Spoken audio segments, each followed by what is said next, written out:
stillness. When we get into this stillness, what happened to our mind?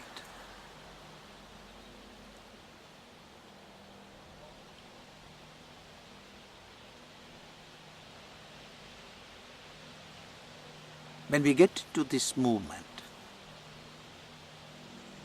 what happens to our mind?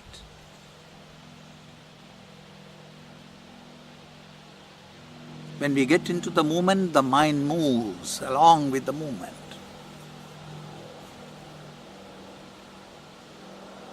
And we believe that the mind is the instrument of knowing.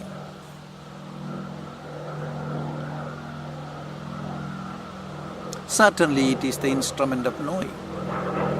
Who is the knower if it is the instrument? It must be beyond.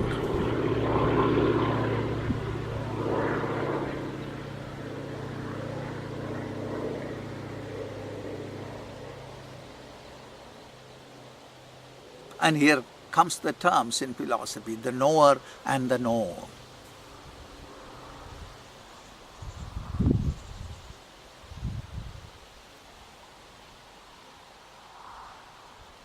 The seer and the seen. The mind is the doer. It's an aspect of the consciousness. Consciousness expressed as the mind. Consciousness expressed as the time. Consciousness expressed as the space. Consciousness is felt as cause and effect.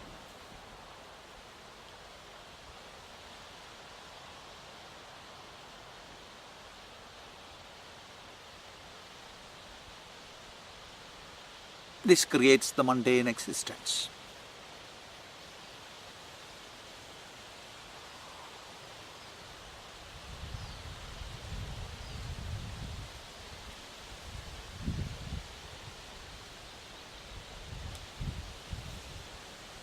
Why are we searching? And what are we searching?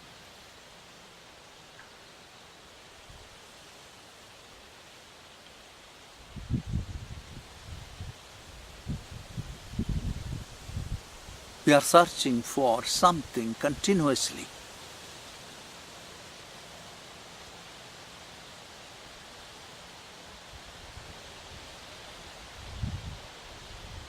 Are we not satisfied with what we have?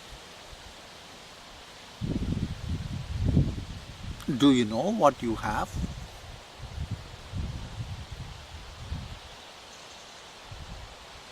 Do you have the senses? Do you have the mind?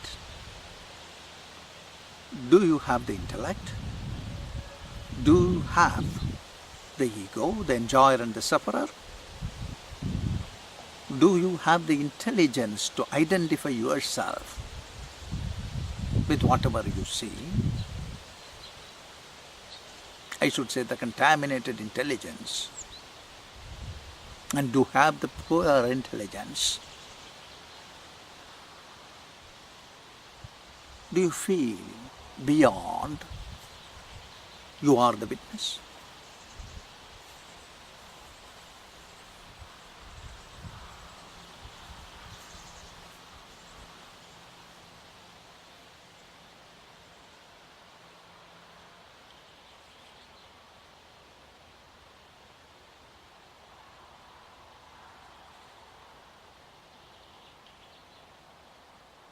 When you come to that point of sharp observation, you will certainly understand that you are the doer and the seer at the same time. You can be the doer and you can be the seer. Are they different? It's the same.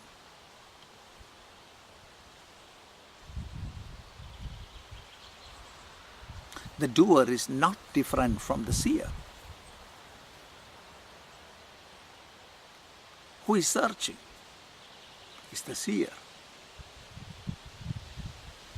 We interpret the seer as the doer.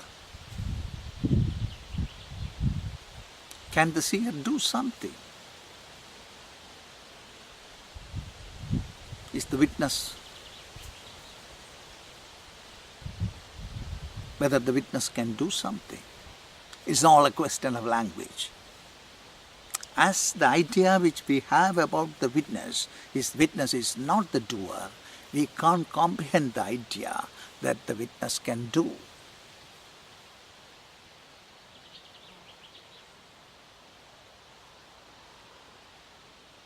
This is the problem of language. We have created language. Who has created the language? So many thousands of languages we have created by the mind with a limited instrument to locate things, to communicate things, to feel in communion. We have created this instrument of language. More we created it, more we were going into it, more we are fragmented. More possibility for analysis, more possibility for synthesis, more possibilities for identification, and more possibilities for creating identities.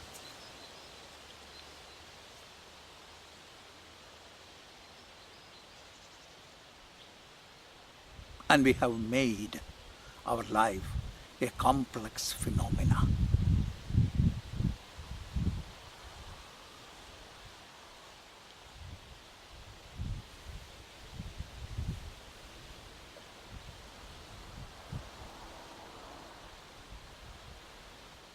That's the reason why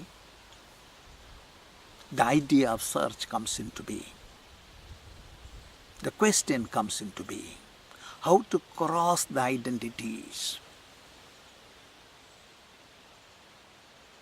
Who is trying to cross the identities? And who is identifying?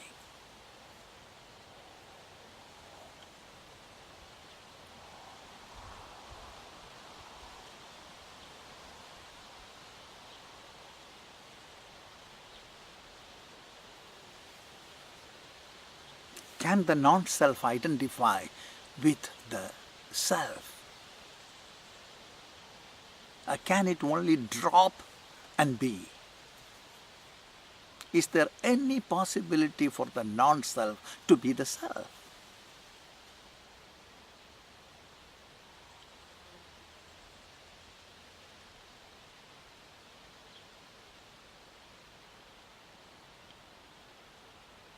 Is it the work of the non-self to become the self?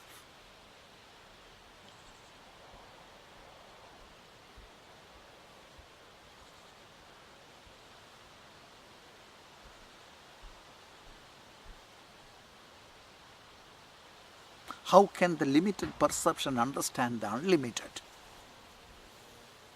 How can the movement know stillness? How can the vibration understand the non-vibration? How can the fullness be felt as emptiness?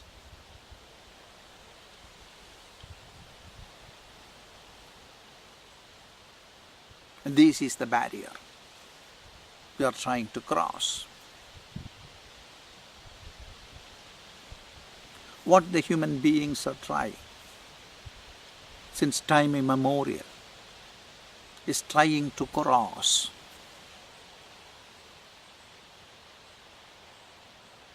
the barrier of the mind. The mind mainly functions in perception, cognition, conceptualization, and identification, creating identities. The basic identity that we have